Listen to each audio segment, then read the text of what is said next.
kenapa saya pilih Jokowi? Karena Jokowi seperti saya, bukan anak menteri, bukan anak bangsawan, bukan anak pejabat, bukan anak jenderal, bukan anak orang kaya.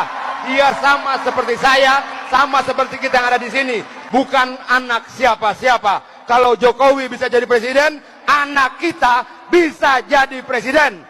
Dan itu mimpi kita, membangun negara yang demokratis dan setara satu dengan yang lain.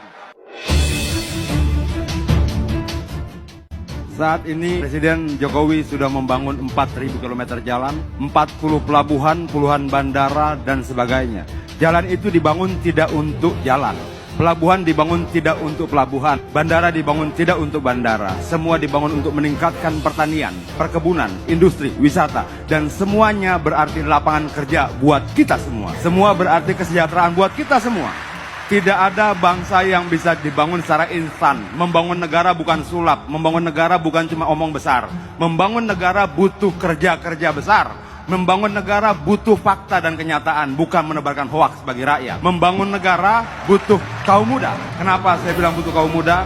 Karena negara yang tidak percaya pada kekuatan kaum mudanya tidak akan pernah punya masa depan.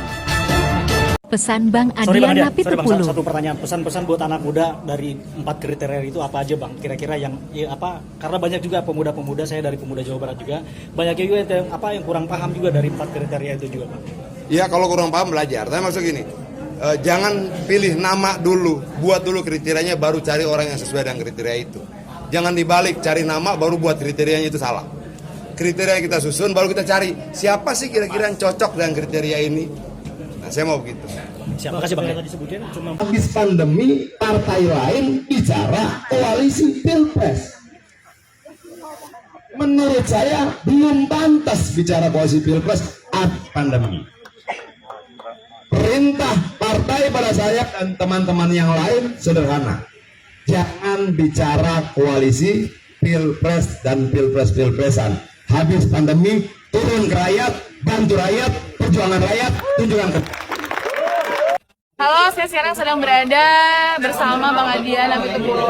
Bang, boleh kasih pesan-pesan nggak untuk kader muda PDI Perjuangan, utamanya yang baru terpilih juga, di mana kita harus bersikap selama kita menjabat mengemban amanah rakyat di DPRD?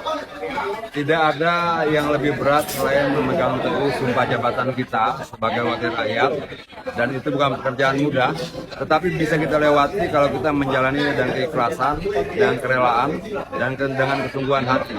Pesan saya buat kawan-kawan muda PDI Perjuangan di Sumatera Utara, khususnya di Kota Medan, teruslah berjuang, boleh lelah, tidak boleh menyerah. NKRI dan Pancasila harga mati buat kita, ideologi yang bisa menyatukan bangsa ini dari Sabang sampai Merauke. Merdeka. Merdeka. Jokowi, gubernur menang, presiden menang 2 kali. Meragukan kalkulasinya itu aneh menurut saya. Kenapa? 3 kali kemenangan berturut-turut seperti ini menunjukkan bahwa dia berpikir betul, dia lakukan betul, dia menang. Apalagi cuma soal susunan kabinet. Itu loh, yang harusnya kita ragukan itu kenapa PKS kalah berkali-kali. Itu loh, itu yang menurut saya harus dipertanyakan. Kenapa? Mungkin tafsirnya terlalu banyak. Apa saya ditafsirkan? Kalau dibilang sebentar dulu, jangan emosional. Bung di sini juru bicara, bukan penafsir pernyataan Prabowo. Loh, yang Prabowo-nya sudah sampaikan tidak salah Pak Jokowi, yang salah presiden sebelumnya. Tidak salah bukan berarti nggak mampu. Gini loh, Pak Jokowi salah bukan berarti mampu. Iya, Pak Jokowi tidak salah. Yang salah adalah presiden sebelumnya termasuk mertuanya. Karena seorang Prabowo itu sangat bijaksana.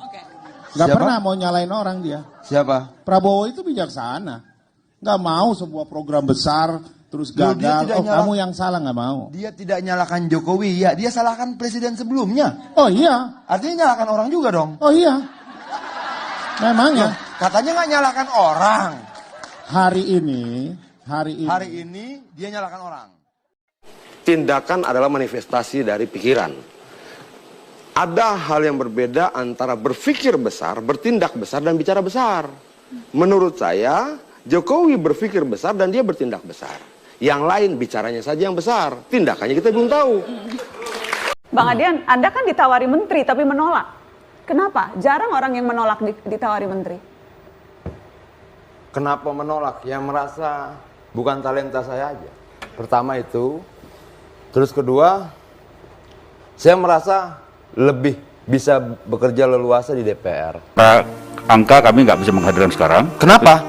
Kamu di RUT kan? Datanya nggak kita siapkan. Kenapa di RUT nggak punya ingatan tentang itu? Ya, makanya- Tahu jumlah luas tambang yang kalian miliki berapa? Yang punya cadangan berapa? Yang sudah diproduksi berapa?